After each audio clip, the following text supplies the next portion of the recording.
This is the Rebel Scum Podcast.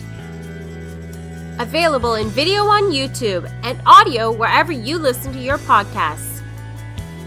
Every week, Brock and James talk the latest rumors, news, and theories from a galaxy far, far away. Support us on Patreon for exclusive offers and join the Star Wars discussion. Patreon.com/RebelScumPodcast. Here are your hosts, Brock and James. You are always scum. Rebel scum. Boom. Rebel scum. Boom. My name is Brock. This is Cassian James Door. and this is Rebel Scum Podcast. Let's not waste any time on this. Screw it. Go straight into Andor week 3, the third quarter. Hey, if you haven't seen Andor season 2, Yeah. arc 7, 8, and 9, pause this, go Yeah. watch it, come back here in 3 hours, and you're gonna love what we have to say. We are officially in spoiler country. Spoilers! Yeah, so wow. Spoiler alert. Spoiler alert. I'll preface this week with 2 or 3. No, sorry, it was all in one day. But there was we have a new office at my work, and there's empty desks around my cubicle. So when people come in to prep for a show or a corporate event, like where I work, people will sit in there. So one of my higher up bosses was 2 desks over, and a couple of project managers were sitting near me. And my colleague who sits beside me all the time, she's like, so my friend told me I should watch Andor, and it's really good. And 3 or 4 people were like, yes, you gotta watch it. And she's like, should I watch it? I'm like, it is quite something to watch. But so it's that was kind of cool to experience, where you're like, oh, people besides me and James and Heidi and Ron actually watch this show. Pretty wild. Pretty wild. Yeah. I haven't talked to many people outside of us who have seen this show, which is sad. But also, in fairness, other than my wife and my 2.5-year-old daughter, I've seen one person outside of this. So, I mean, it's not that hard to believe that no one's talking about. I haven't really seen anybody. Really. Yeah, they were okay episodes, I guess.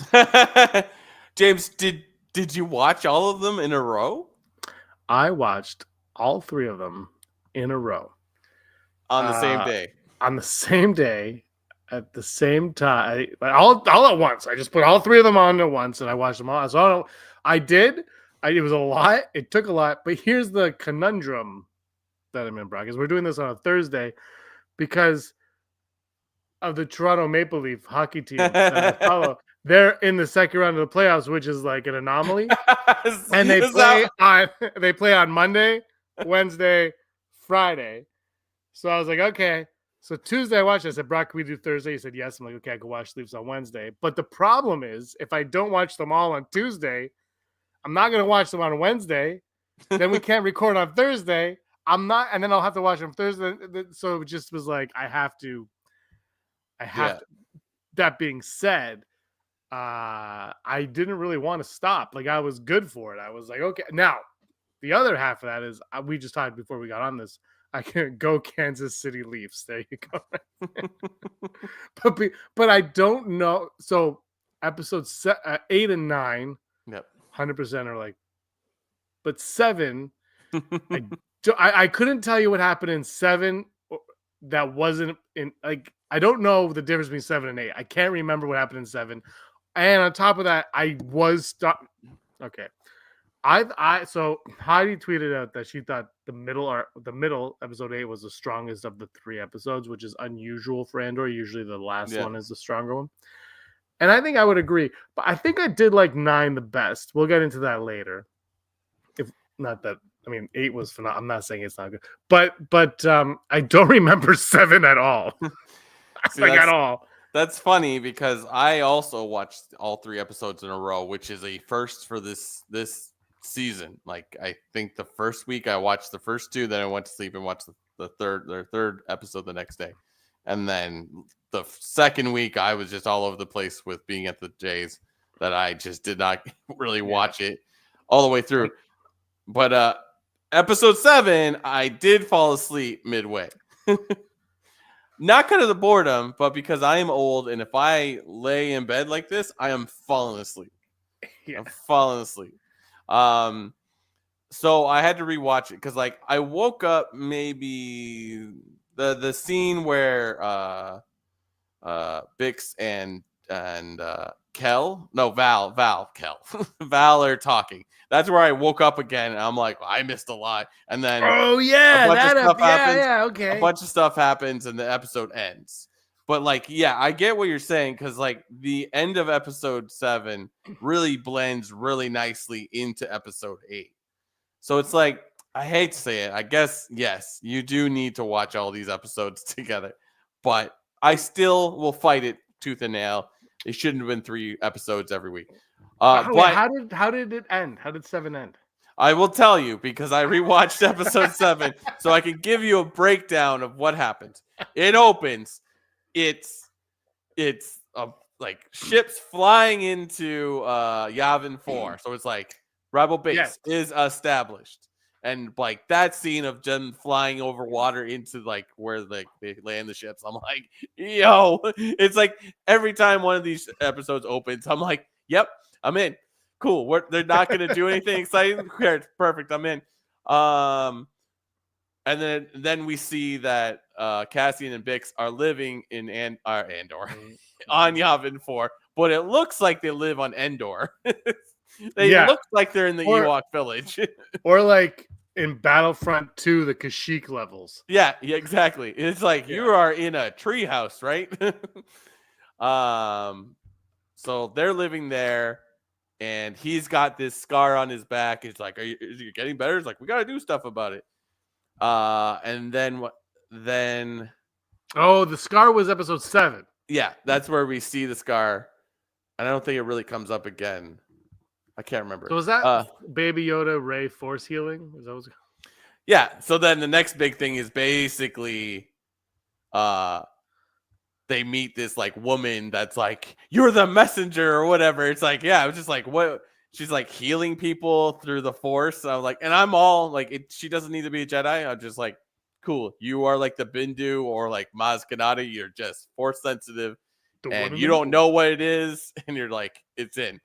Then there's a whole bunch of stuff happening on Gorman, where all those characters that aren't Cassian or Luthen or Dedra or Wilmon, I'll get into this deeper. None of those characters mattered, right? Like they're like they mattered, but they were kind of like they were just there to talk to like Cyril. They were there to give you an emotional stake of the. Well, I didn't care about any of those people.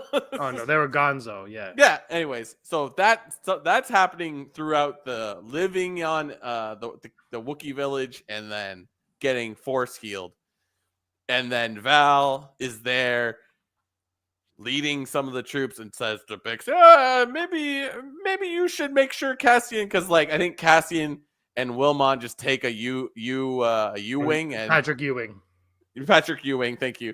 And I forget what the commander, it's a D name. They say it Draven, because she's like Draven and Dodamo are like they would really like if he would like get his shit together, because we're gonna make him a commander, blah blah blah blah.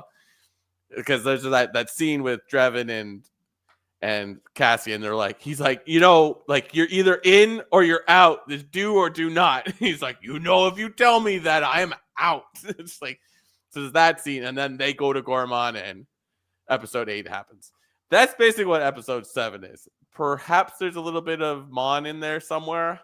I don't think so. But yeah, that was episode 7. So yeah, these, I don't know, like they're 3 episodes, but just again, so this ended. Yeah. And I was like, skipping ahead. So all three of them end, and I'm like, wow. The hell are these not in the theater? Like, why is it just not one movie in the theater again? Like, this could have been a 4-part movie experience where we go.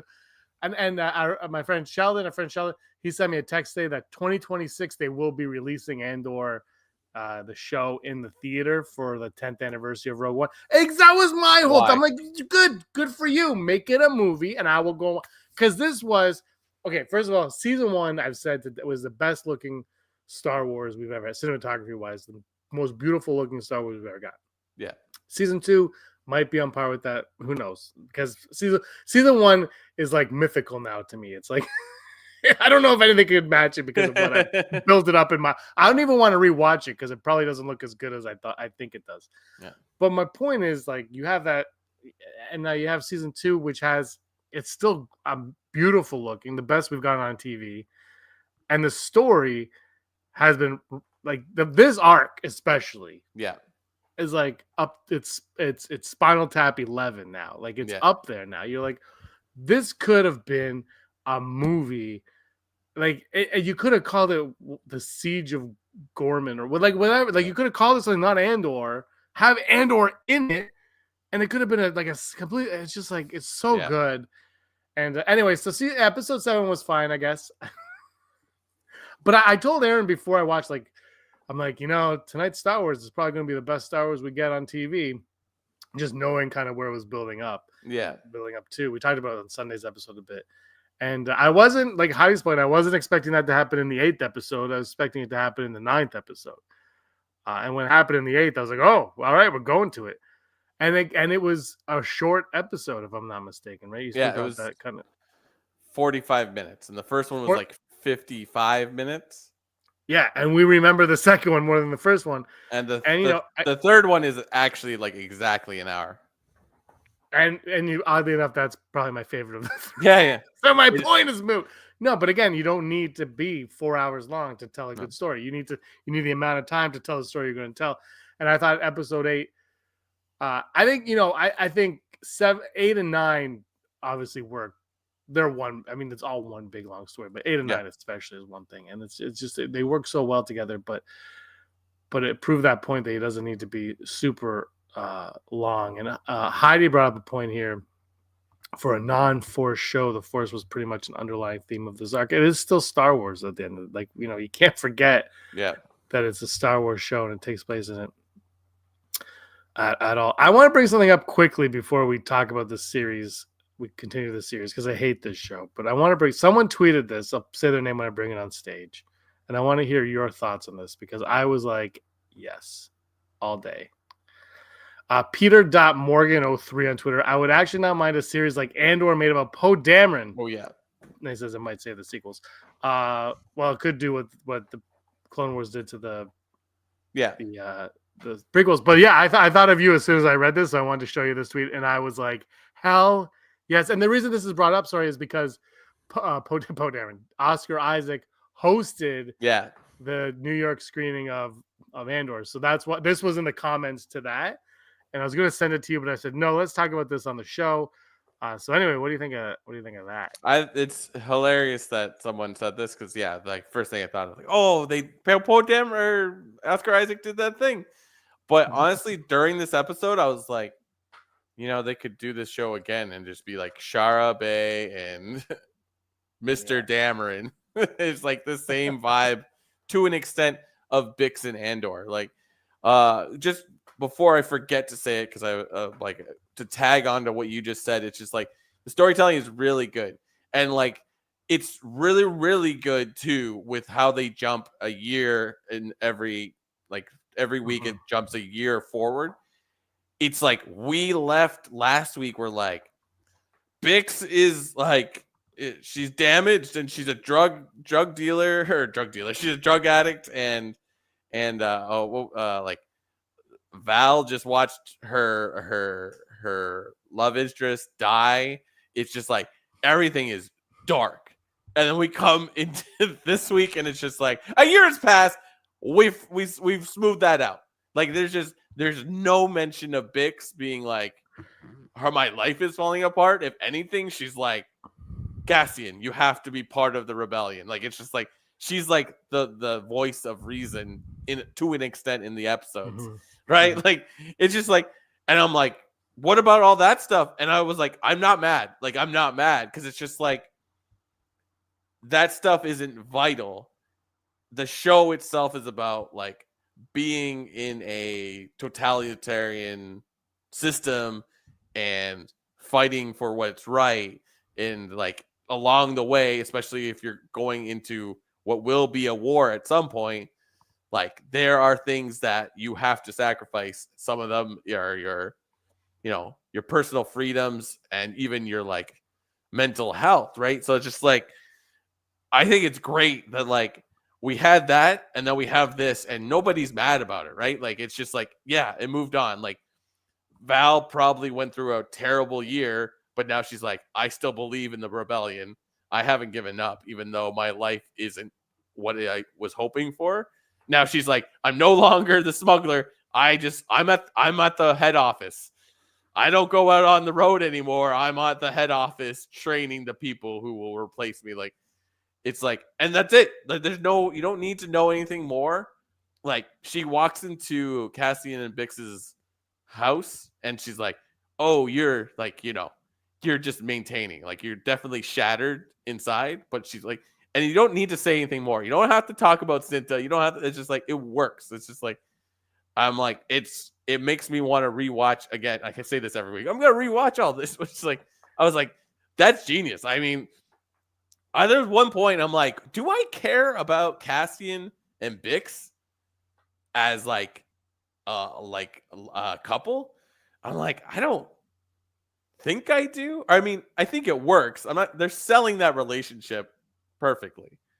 But it's just like, am I cheering or like am I hoping that it'll all work out? And like I kind of don't. And I don't think that's what the series is about.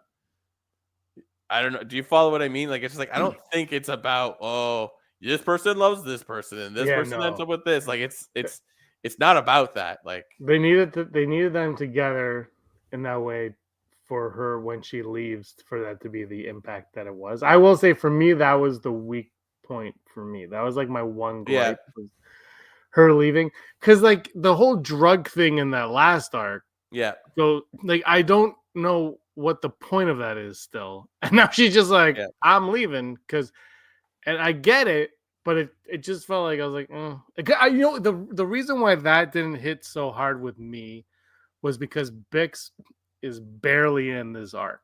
Yeah. Like she's barely in it. So when she's like, I've got to leave, I'm like, is this because you have nothing else for her to do anymore? Like, is that why she's out of here? So that was, for me, that was my one gripe. And it was like right at the very end. I'm like, this is amazing. And it was right at the end. I'm like, I thought she was going to die, obviously, but she didn't do anything. Yeah. So there was no point to that.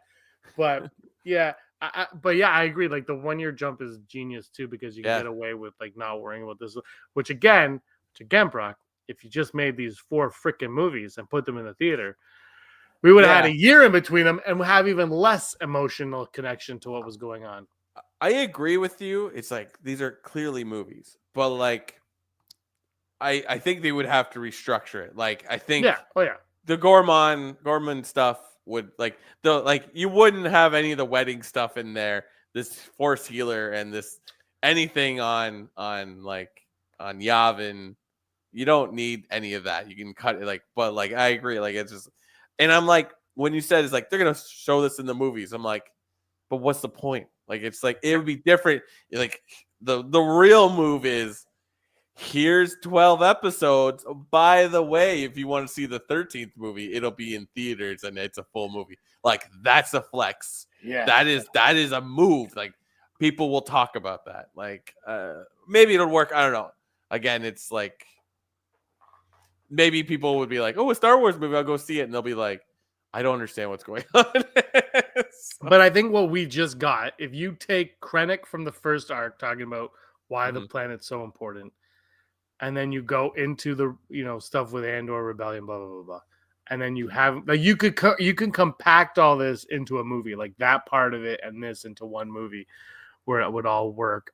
And I don't know why we're discussing this. It's not gonna. I mean, it's it's a dumb point. I just look. I want to watch Star Wars in the theater. This thing Absolutely. looks so good. It's like it's almost a shame that I'm not watching it on a movie theater screen. Like it's like, Yeah. man, could you imagine? Can you imagine this thing on the big screen? And I can, and with the sound and everything, I just think it would have been great. But anyway, let's get into these episodes and not how we want to watch Star Wars in the I theater. mean, with this writing, because like this was most of this all written by one person. That was I that think it was Dan Oh. Gilroy. Dave Gilroy. What about this guy that was at the panel with that Oscar Isaac? I thought he was the one that.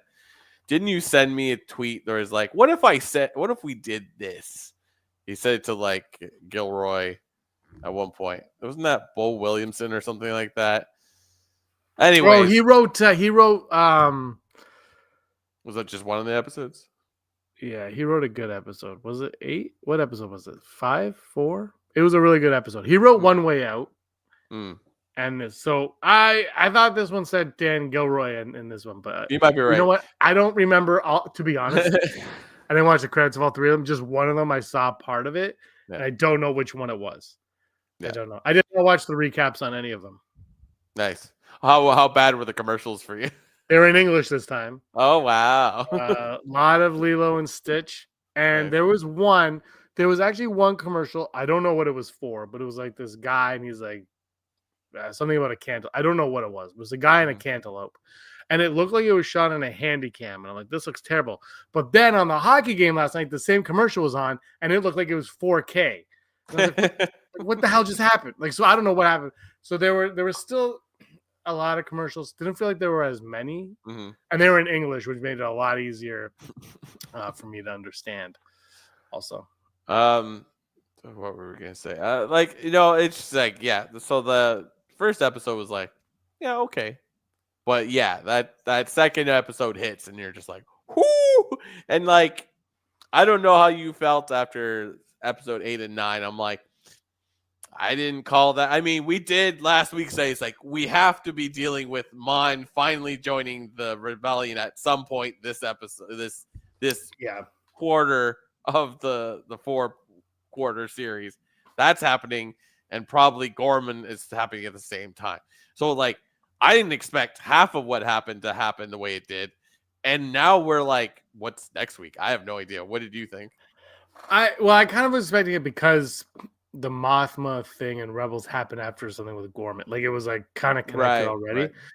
But how it played out was awesome. I had my one friend who I spoke to who had seen the show that I've seen hasn't seen it yet, but he said, did it feel like they're leaving everything for next week? Like, does it feel like that's it? And I said, you know what? It kind of felt like the Andor series just came to an end and the Rogue One prequel is about to begin. Yeah. And I don't mean that like in a negative, like kind of way, but like in a way that like obviously Luthen, like there's storylines that are still Deidre, there's storylines that are still out there, but like a lot of it kind of felt like all the stuff we've seen from season 1 to now was like Mon Mothma. If we never got Mon Mothma again, we'd be like, she's in the rebellion. Everything kind of led up to this moment and built up to this, and now we're gonna just kind of get this. I don't know what's happening next week, at all. Yeah. But like it's something, but it feels like it's kind of like that PS2. It's almost like in A New Hope when you have the movie and then they attack the Death Star. Like, you know what? Like the whole movie's about getting the princess, and then like next week is them going to after the Death Star. Like, which is, I'm comparing it to its own thing.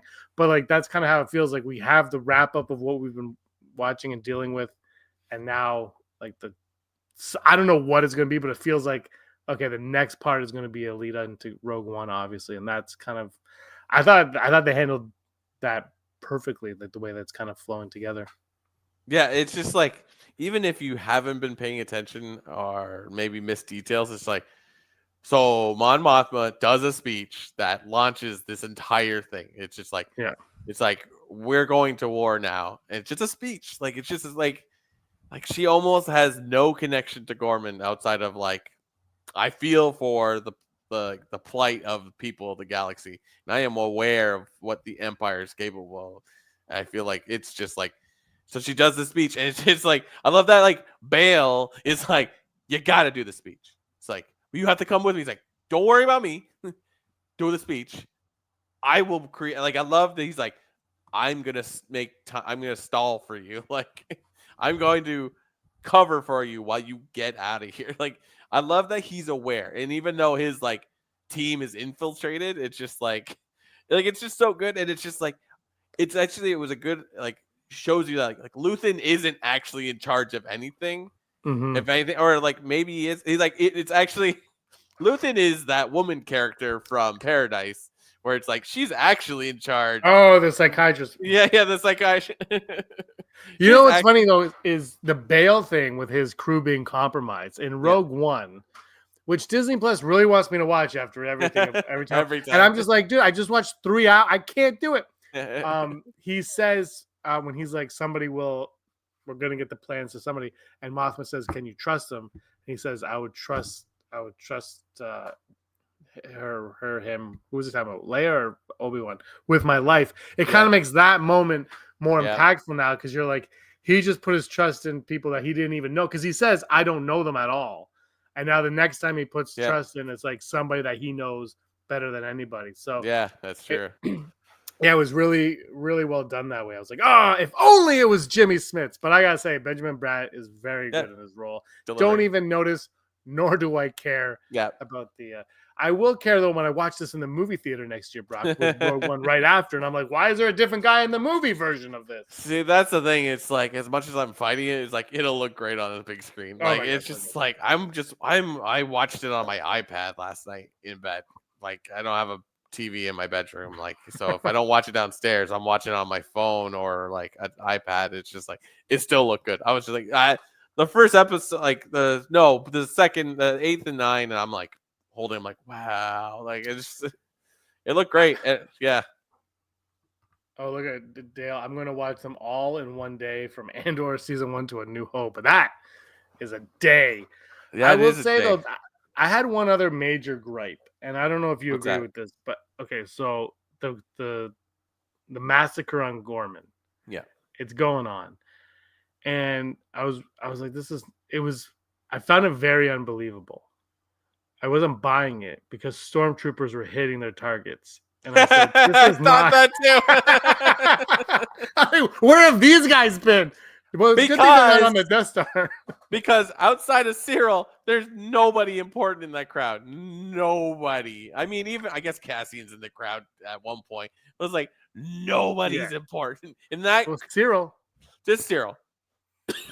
But he exited, and all of a sudden it's like pew, pew, pew, pew, pew. Like it's just like it's so true. It's just like when there's a main character in the movies, couldn't hit this broadside of a barn, but like.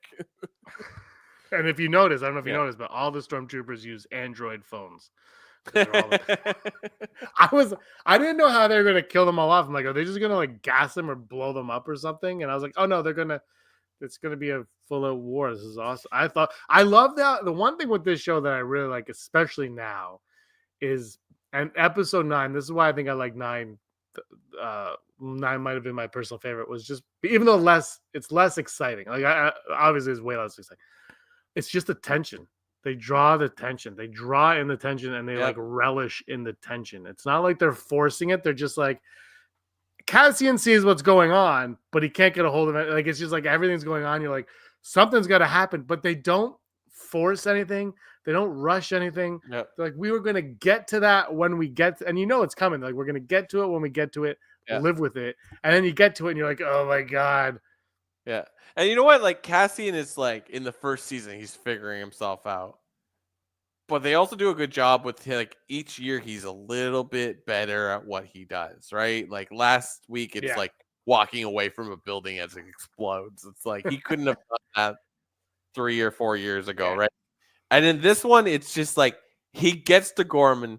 They're like, this is not what is supposed to happen. He's like, this is not going to work. He's like, he's already like, I mean, they know something's going to happen bad on Gorman, but it's like, this is like no. Like, if anything, I feel like he would have been like, we got to get out of here. But it's just like, I think he knows, like, well, I have to take out Dedra. Like, which is like, it's amazing. Like the Cyril and Deidre characters, like through the last 3 weeks, it's just like, what is going on? And then this one is just like he full out chokes her. Like yeah, like I was like, so we spent a whole episode talking about what may or may not happen to Bix, and then we get to he's full out choking her. choking her. I was like, whoa, and it's just like that's crazy. Violent. And it's just like he sees Cassian in the crowd, and I'm like, you're still mad about this? It's like he goes after him, and then it's just like I guess I take it back.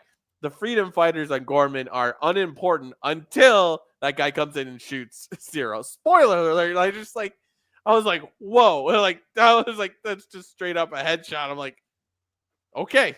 I'm like, and you wonder if he even knew like how Cyril felt at the end if he still would have done that, because Cyril was he was like, last week kind of talked like I was like, I think Cyril's going to go. I wasn't sure if he was going to go rebellion, but I knew he was going to leave the Empire. They were kind of building that up, so it wasn't that shocking. But I thought his performance there, I thought the writing of how he found out of what's going on, and the choking, obviously, like you see so much more. And I gotta say, the emotional impact of his mom watching the report on TV, knowing that her son's dead, and you're like, they had such their relationship was what it was, and you're just like, I still feel bad because it's like they only have each other. That was like their whole family forever was just those two. And now he's gone and she wanted him to leave Gorman for so long. For 2 years, she wanted him to leave Gorman and he wouldn't go. And it was all a ruse.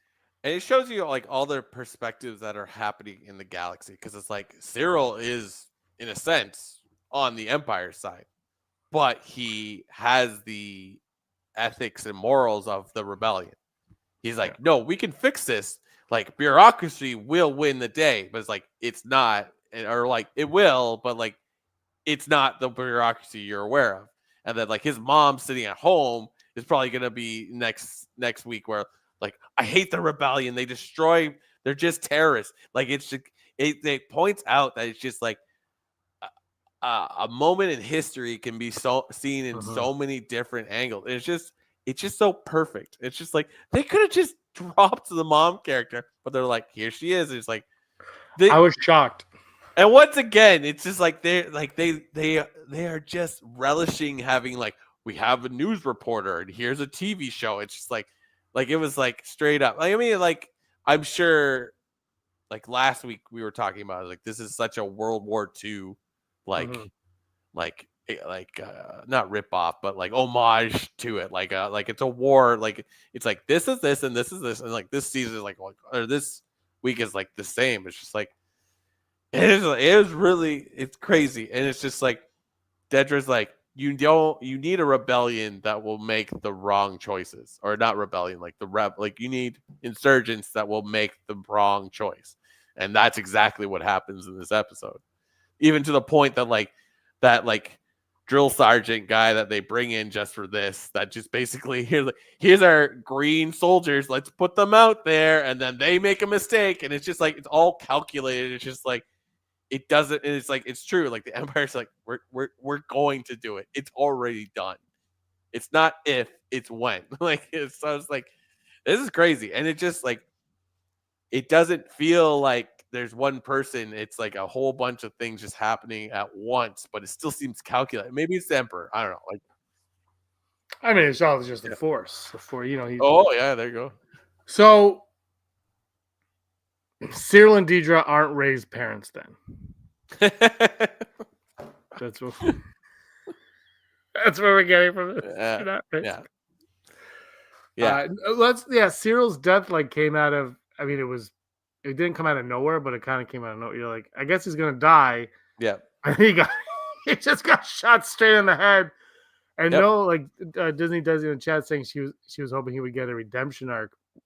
He kind of did, but he was all after Andor. He had seeing red when he saw Andor, and Andor ended up being the death of him, basically. And it was just like a crazy ending for him. Yeah, it's. I don't think anyone could have called how exactly this episode was going to work. You know what I mean? Yeah. I mean it's just, obviously there's going to Gorman's going to they're going to destroy that planet. people are gonna finally join the rebellion and what have you. Like that was gonna happen, but like there is a lot of stuff in this episode I was like I did not see coming like at all. I'm like, wow, that's crazy. Maybe just visually, it's just like, oh, like this was very graphic. I don't know if we said the same about last season, but like this was like, oh my gosh, look at that. I don't remember season 1 being. I remember it being like the one guy got crushed by the gold or whatever, but I don't remember.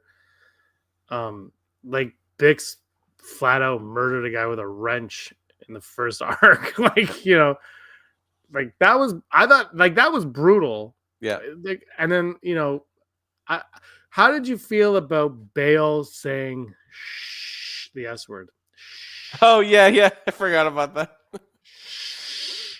Yeah, I was like, oh, this will be talked about tomorrow. I don't know if everyone's actually talking about it. I think exactly because they said it in the first season, it's kind of been like what? And I think it was someone said it was in the subtitles. The last one, you know what? I was like, if that one didn't feel as natural to me, but whatever. It doesn't. I don't really care. It's not really a word anyway. Somebody made fun of it. They were like, Filoni would have said poodoo. I'm like, it would have been okay with poodoo too. Heidi just said that. Poodoo would have sounded stupid. I disagree. I think Benjamin Bratt would have delivered that phenomenally. I don't even think they need to say poodoo or I don't think they need this. Whatever. Who cares? I don't care. Look, the thing is, the one thing with this show is it's really good. But I also love that it can exist with The Mandalorian, with the other stuff, like with the fun stuff, because I love this one, but sometimes I'm gonna want Skeleton Crew also, like it's like I love that they can exist together. Unless you're an idiot on Twitter, you can enjoy both of them. It's really possible. Why is Jimmy Smith not playing Bale, Brock?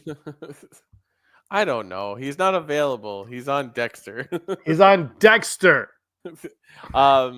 I don't know. I actually defended Skeleton Crew this week at the same time we were talking about Andor at work. I was like, no, you want to watch Skeleton Crew for one reason alone. Neil. They're like, who's Neil? It's like, Neil's a character that you need to know about. He's amazing. He has a bubble bath twice in that series for no reason. They're like, why is that exciting? I'm like, you just need to watch it. I love Skeleton Crew. I love it. He falls down a sand dune and nobody helps him or mentions it. And he just gets up again. I'm like, this show's awesome. But anyways, back to Andor. It's just wild because like the first 2 weeks, it's like people are dying off screen, but then like Cyril dies, and you're like, whoa, okay. He died on screen. On screen. Like I want to watch. Like if that was in 4D, we'd be covered in corn syrup right now. It's just wow.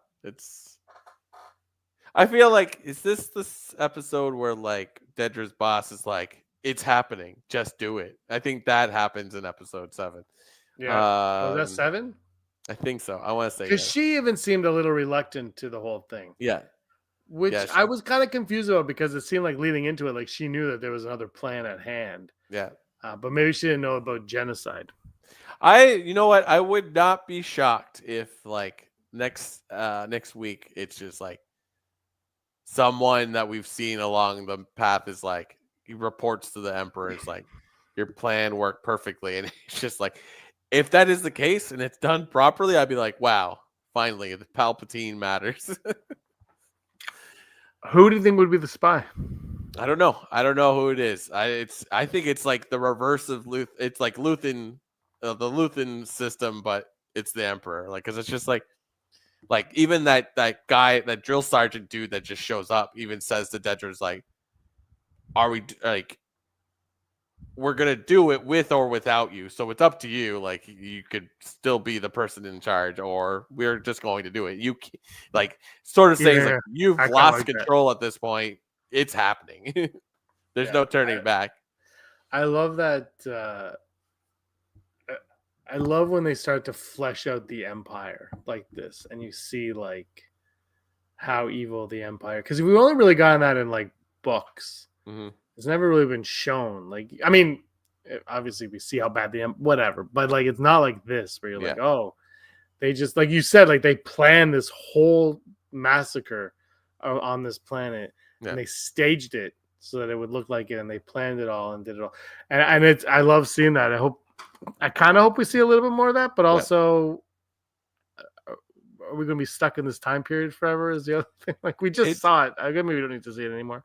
It's like it's different, right? Like it's like why we like Krennic because he's just a guy. He's just a guy that has goals, right? Like Emperor, Vader, Thrawn to an extent, Dooku and Darth Maul. It's like they're villains, but they have superpowers. So it's just sort of like like the Emperor looks like a melted candle. Like, of course you're like, oh, but like when it's a regular person doing it, and it'll be like, I'm aware of what I'm doing, and it's just like, oh, that's crazier. Yeah, because they have people who are aware of what they're doing, and then they have Cyril who thinks he's doing something for the better good of the galaxy, and he doesn't understand what's going on. He's kind of trapped in this system, and then when he realizes what's going on, it's too late, and then can't do anything with it. And like then they're like, oh, we trapped them in this courtyard, but also we have K2 droids that are gonna go out and fling them across. It's like, yeah, when the stormtroopers start missing their targets like they will, the K2 units are going to come out and just demolish everybody with a flick of their finger. Yeah. That was a lot. Do you expect that next week we'll see? Well, we won't see the outcome of the Gorman like the next day because a year will pass. Yeah. It's like, are we expecting that it's just going to be like a wasteland and no one's there but the Empire? Yeah, I don't even know if they're going to it might just be one of those things like Bix's drug use and like where it's just like that's in the past. There might be reference like ever since Gorman. Yeah, but we have all the things. It's just a husk. Yeah, I don't think it's gonna. I don't think we'll see it anymore. I think it's served its purpose in the long run. It's like, yeah, I saw it too. Yeah, we won't even go back. Yeah, exactly. No, I agree with Andrew, which really upsets my stomach. But next week I have no clue. I have no idea what's gonna happen next. I mean, obviously we're gonna wrap up some of these characters that we don't know what happens to them after Rogue One or before Rogue One. Like, I'm just hoping we get at least one episode of K2 and Cassian just like we're friends. Like that origin story is so much better than that comic. It's just like, oh, we slammed him into a wall because it's the only way to stop him, and Cassian's just like, I'm gonna take this. Like he's like that alone, just like, oh, okay, now I understand the Cassian that we meet in Rogue One. He's already thinking like fast enough, but then like to end episode 9 with them meeting for the first time, it's like or like talking like, hey, I'm Alan Tudyk now. Hello. It's just like, cool. Can I have at least one episode of that? Just them talking. Apparently, there was according to Gilroy, he wanted to do a horror episode with K2SO on like a ship or something. It was like a horror, but it was over budget, so they couldn't do it. Okay. So I don't know how much we're gonna get of them, but yeah, I'm excited. I love that. How do you feel about the K2SO Andor comic being thrown out the window? Totally or fine. Somebody put a lighter to it and lit it, but they maintained the continuity of Rebels. What's the continuity of Rebels? Mon Mothma, the gold team is Ghost. That's the Ghost crew. They're the ones that come and get Mon Mothma after Cassian Andor. Oh yeah. Yeah. Now you've got to watch season whatever of Rebels to see her other speech when they're like, she has another speech. Yeah. That's the Rebels. I love she it. says that speech on It's Rebels great. when all the rebellion gets together. Right. Yeah. Oh, I'm sure someone will put a compilation of all the together so you can see it. Like Andrew. Yeah. So like, oh no, it's great. I'm trying to think of what else. Oh, and then I think episode 9 is so good because after that speech, no, like the entire episode is like it's like that's the Star Wars what we're like waiting for, where it's just like, okay, we gotta go, we gotta run. I am up, like this is what's gonna happen. It's like maybe like I don't think New Hope is like that, but New Hope is like we're here and then we're here, or when we're here, we're here. Like it's no, we're not dilly dallying. We're not talking about trade routes or trade embargoes. We're not talking about maybe we will the families on Chandrella will marry their children. And it's like that's done. It's like we're moving because it's like we got 3 more episodes to go. Like that, like Cassian and Mon Mothma, like that's like that whole run of them just getting out of there. It's so good. Like it's like without even any like realization, like Cassian knows like that person is about to shoot us, so I will shoot them first. It's just like it's like and it like that opening scene of Rogue One where he just like kills a guy in an alley. You're like, oh, now I get it, because it's like he's experienced this. It's like nobody can be trusted unless you have lots of friends. Friends everywhere. Everywhere. I love that. That's I think part of the reason why I really loved episode 9 was that I forgot that they had never met before. Yeah. You're like, oh yeah, they're in the same show for 2 seasons and they have never met. And she didn't trust him, and she was like very confused and bewildered by. There's like, what's going on? Like the whole time was like, I don't know about this, I don't know about this. And then she's kind of like a gut punch when she sees that he has to kill like the first woman. Then he kills people at her driver, but then she understands that it's a necessity. Yeah. And I loved when she was like, how can I repay you? And he's like, just make it worth it. I was like, yeah, there you go. There you go. Because that's what he's in it. He's not in it for money. He's not in it for riches or anything. He's in it for the galaxy. And I think that and I think that makes her character stronger going forward as well. By the way, this is a character who has like a 1 scene in Return of the Jedi, who then when Force Awakens was coming out, they're like, she's in a coma, and they kept putting her like in a coma in all the books, and now she's like the most important character in the entire saga. Like, it's awesome. Well, like I think I told you when I read the From a Certain Point of View short stories, like from A New Hope. Like the last one, I think is a story about Mon Mothma as she's like escaping from Yavin, and it's just sort of like she doesn't know if they're gonna blow up the Death Star. Like the run, the trench run on the Death Star is like a complete gamble, and like the whole story is just her in a shuttle escaping. It's like I don't know what's gonna happen if this falls apart. I am public enemy number 1, and it all falls. Like it's like those kind of stories. You're like, oh yeah, you are kind of important. Like I think it's like for the longest time we're like Princess Leia, she's the princess, and she's like she's not even that vital. Like her father is more important. So her through association. I mean, I don't know. Are we gonna see a Leia reference this next week? I don't know. It's just like I'm saying it right now. It's like they could have made 10 more of these episodes. I would be absolutely in. But I don't make that call. Yeah, we'll talk about Leia in a little bit. But you're right. I mean, obviously, Mon Mothma wasn't created until after all that stuff. So that's why. But I remember though when I started reading Aftermath, and it was Aftermath and something else, and they're like, Mon Mothma's in a coma. She's in a hospital bed. She's really sick. I'm like, why are you doing this to Mon Mothma? Like, why don't you just make her a character? Now, I think I've said that on. If you go back, 9 years ago on this podcast, I think I say those things in it. I'm like, I just feel like what they did with her was lazy. They're like, we don't know what to do with Mon Mothma, and now they know what to do with her. Yeah. Also, the actress playing her was in a deleted scene in Revenge of the Sith. This is part of the other thing with the Benjamin Bratt thing that's weird. It's like you can't get him, but you'll get the actress from a deleted scene, whatever. But like she had a deleted scene for 4 seconds, and now she's like, well, now I've got a career, and now she has Comic-Cons until the end of time. She's never going to need a job again because of all this. It's phenomenal. But yeah, what they've done with her is great, and I love that she can show up in Ahsoka and be the same character, and it be a completely different style of show, and you don't bat an eye. It doesn't feel out of place at all, and I love that. But I'm really curious where the next 3 episodes are going, because I feel like they're gonna. I don't even know what I was gonna say. I feel like they're gonna be more fun, but I don't think that's a possibility because these ones weren't.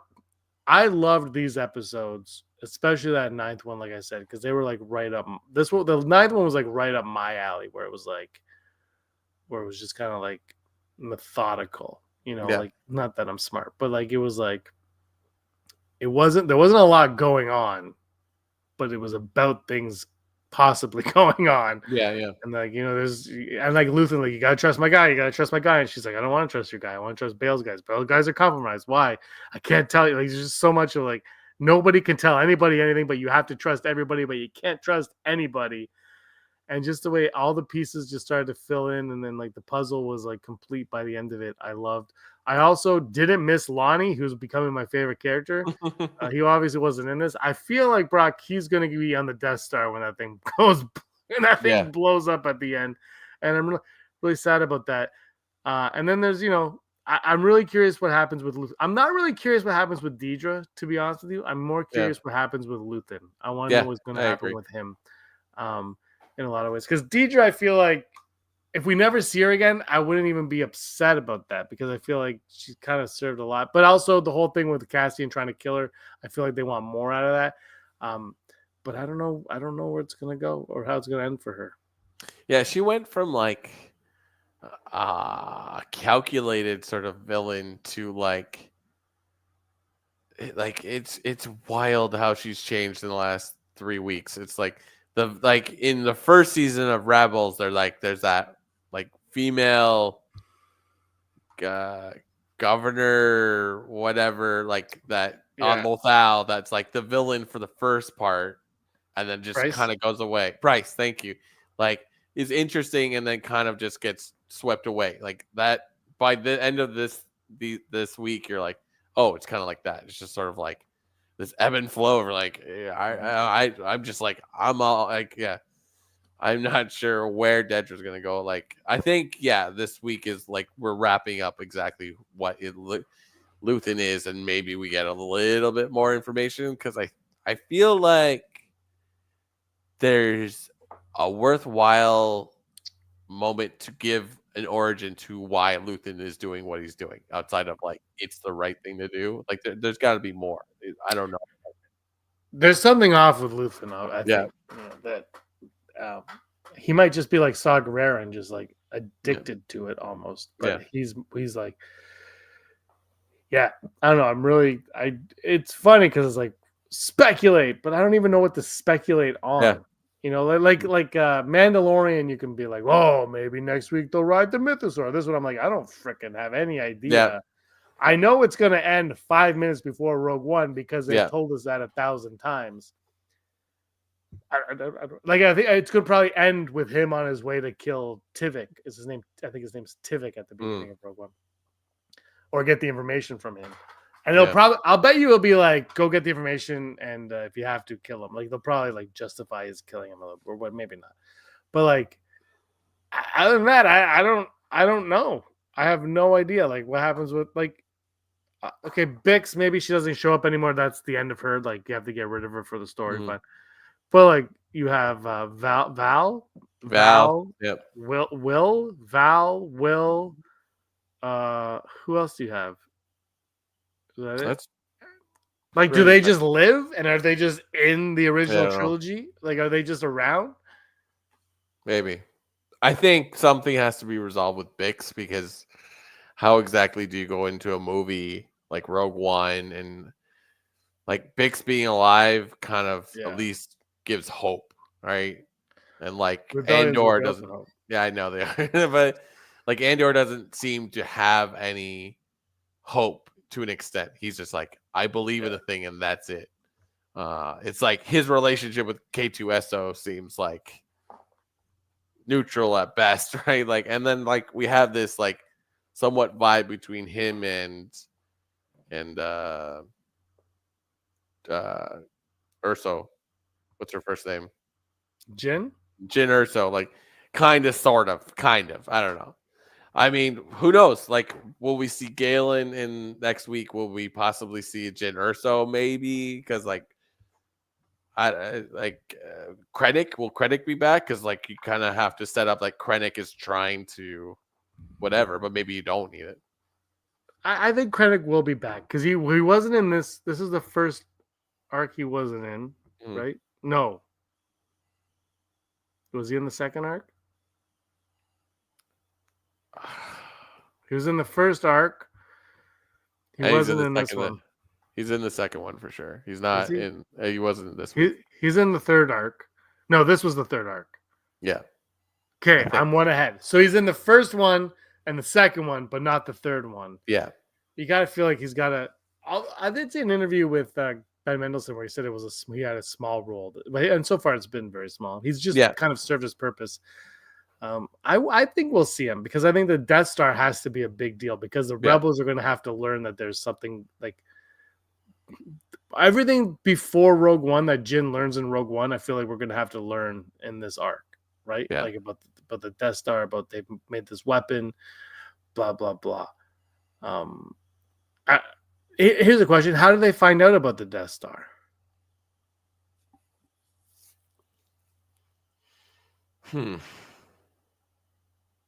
There's got to be a way to wrap it in because, like, you see it in. But it's never been explained, right? Yeah. Dale, help us out here. Because you see it in Attack of the Clones. Or Attack of the. I was like, what's the title? Like, you see reference to it. So in a sense, it's out there, but do they get it? Yeah, there you go. The group chat. They go to the wrong team's chat at work, and they're like, "Oh, this is new." Yeah, well, yeah. Saw does go to Geonosis. I wonder how they. Yeah, I wonder. Maybe I don't know. Anyway. Yeah, they're gonna get the Death Star plans in the last arc. That I have a feeling is gonna not the plans. Sorry. Otherwise, there's no more. They're gonna find out. They're gonna discover that there's a super weapon being built, and they'll have some kind of idea of it. And that's it. Yeah. And then maybe we'll understand why they need Jyn Erso. Yeah. I can't even remember how why do they want her? Because her dad. Her dad and Saw, yeah. Yeah. Yeah. Who knows? I'm excited. It's just great. Like the best part is like they're gonna watch the ending of season 1 and find out. The best part is like the Rogue One crew is like founded in the movie. So it's like you just need Andor and K2 to be together, and then you're good. Pow! I need some pow. Like where the hell is pow? Yeah. Oh, and here's one thing I did think about during this week. I was like, the rebels have the best jackets. Like they're just like they're just walking around and like, look at this jacket. It's like you're in a rainforest and they're like, I've got a puffer jacket. It's like, what's going on? But they're all awesome. They are. Yeah. I don't know. I'm not sure where we're going to go next week, but I'm really excited to see where we go. That was an earthquake just in my house. Oh. Okay, that's enough. All right, let's go to the odds. Never tell me the odds. We're going on way too long. We don't need the odds. Let's do it. Possibility of successfully navigating an asteroid field is approximately 3,720 to 1. Never tell me the odds. Never tell me the odds. Brought to you, me, and everyone in the chat and everyone watching at home, which sometimes is the same thing, by patreon.com/Rebel Scum Podcast. If you like what we do, why don't you go down to patreon.com/Rebel Scum Podcast and support us in any way you can so we can just shout about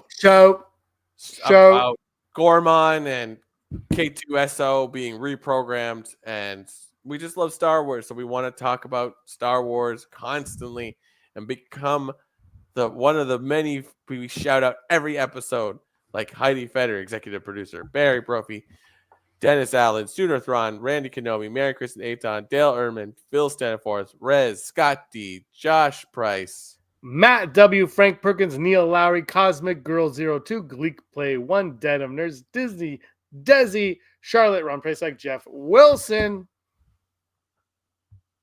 Yeah, we've been on for an hour. We're going to go to the odds. Chat, let us know what your odds are in the chat, and people watching, let us know in the comments down below. Okay, here we go. Never tell me the odds. This one's from Heidi. Vader or Leia will be name dropped. We'll get a name drop of either Vader or Leia, or maybe even executive producer Heidi. The shit Heidi will be name dropped. Yeah, just like we got this order from executive producer Heidi, and they're like, "Whoa!" And they're turns out she created the Death Star. Yeah. What are the odds that Heidi's books will be seen in some like as They're props? beside. Actually, if you watch The Last Jedi, they're in the Jedi temple beside the Jedi text. I just knock stuff off my desk. And it's just be like, if I would pay money for that to happen. I would be like, what's his face? From Once Upon a Time in Hollywood, Leonardo DiCaprio. Yeah, that'd be awesome. I would love that. But going back to your original question, I'm gonna go 95. Whoa. No, 100%. Like maybe it's a lower because it may not say those names. Something's gonna happen. I'm just gonna go with all in. It's one or the other for sure. I'm gonna go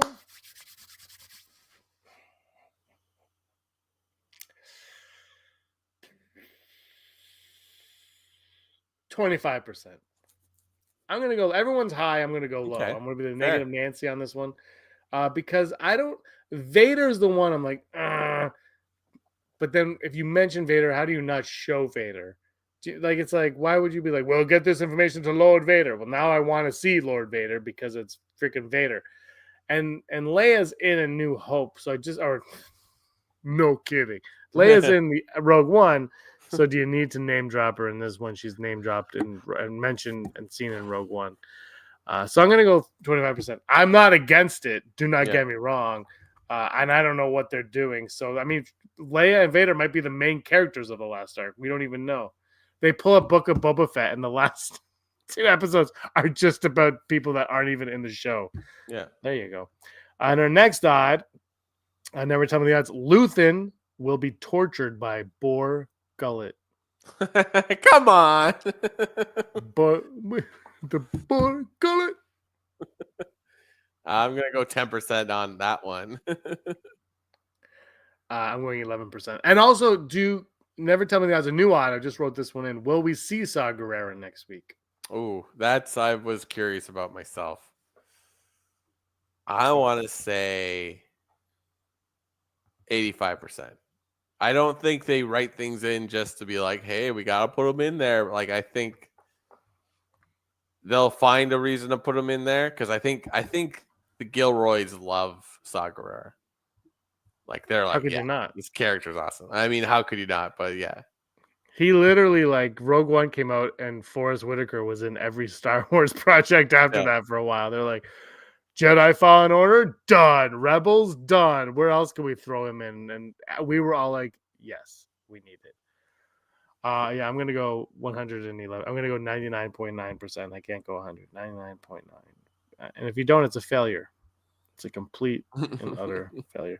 And our final odd today from executive producer Heidi, the series will end with a reveal that Bix has given birth to Cassian's child. And they're like, no, there is another. Oh, wait. Fred Vasquez. Cal has to show up with Saw Gerrera. Whoa. There we go. I don't think it would be in a Gilroy project, but I'm all in. Yep. Yeah. I'm all in on that one. Yeah.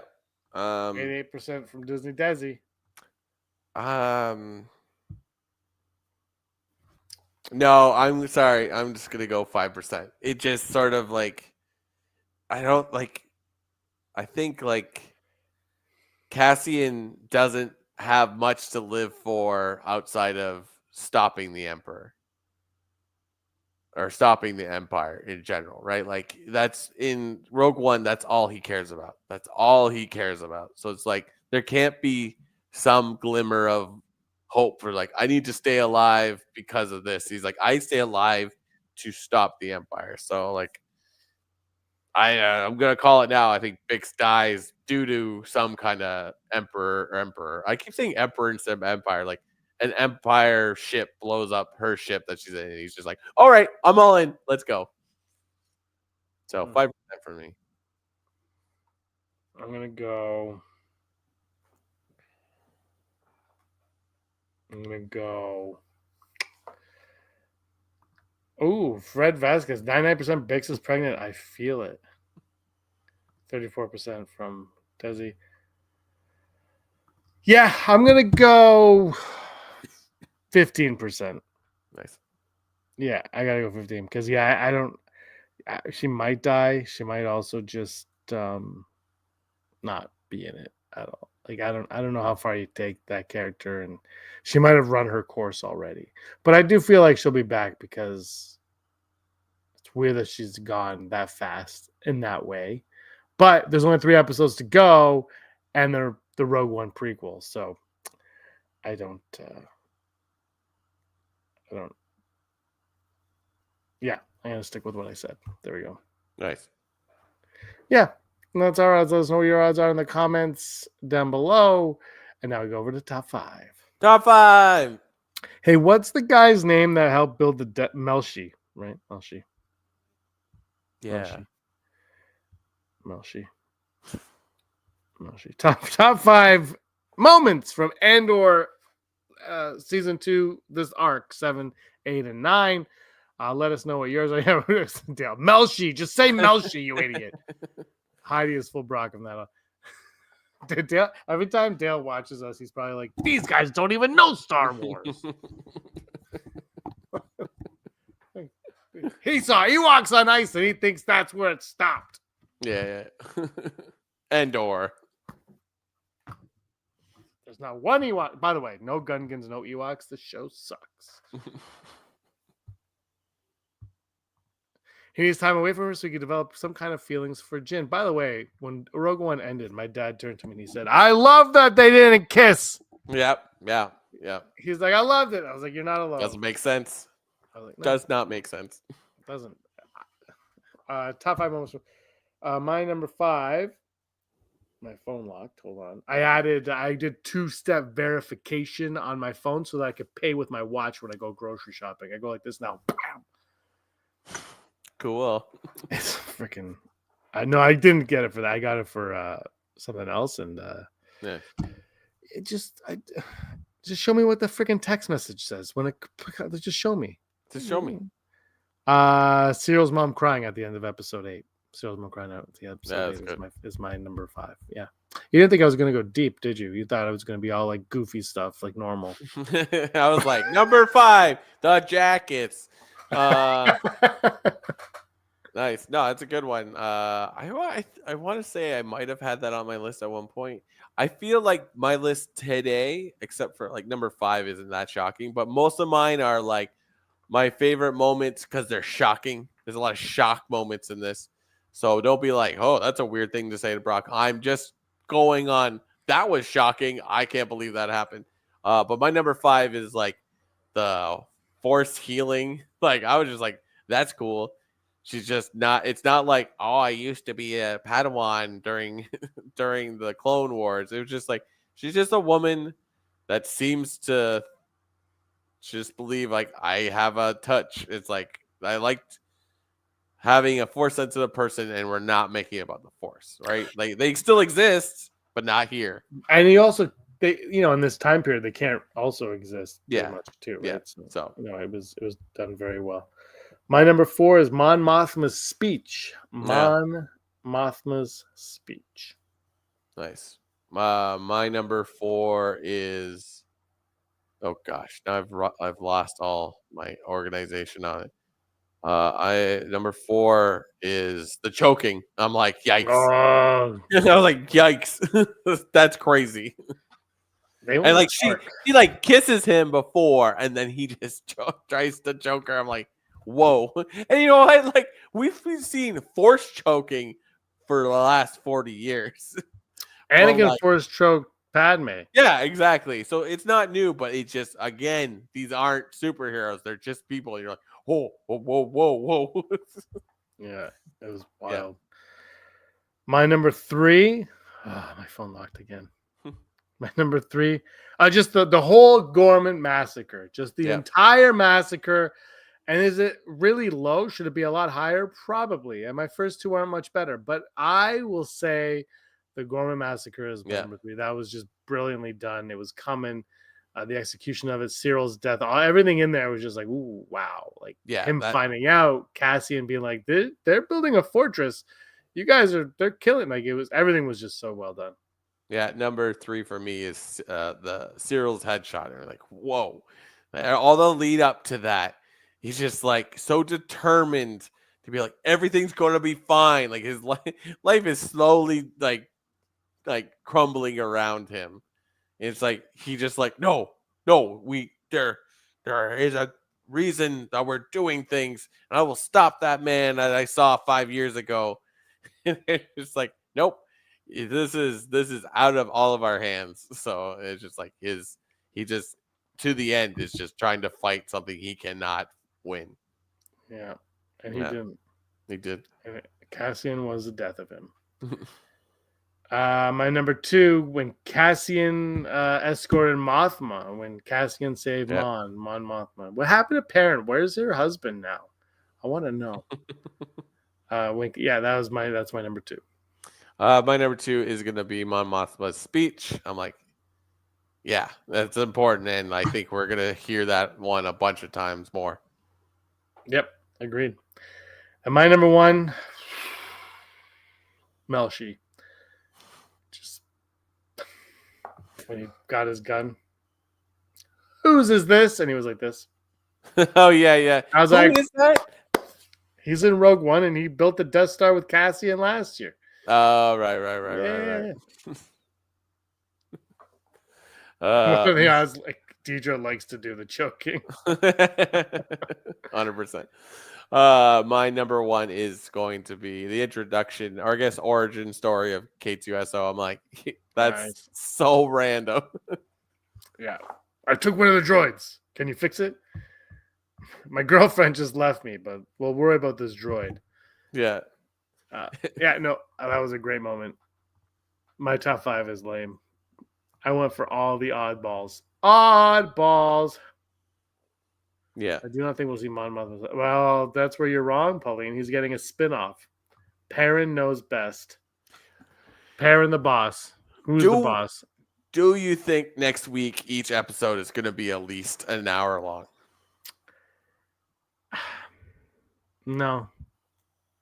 I think that it's going to be it'll probably close, but I don't think they're worried about that. I think they're just going to be like, here's episode 1, here's 2, or 10, 11, whatever it is, right? I think they're just going to treat it like that. I don't think they're going for like, let's make these long.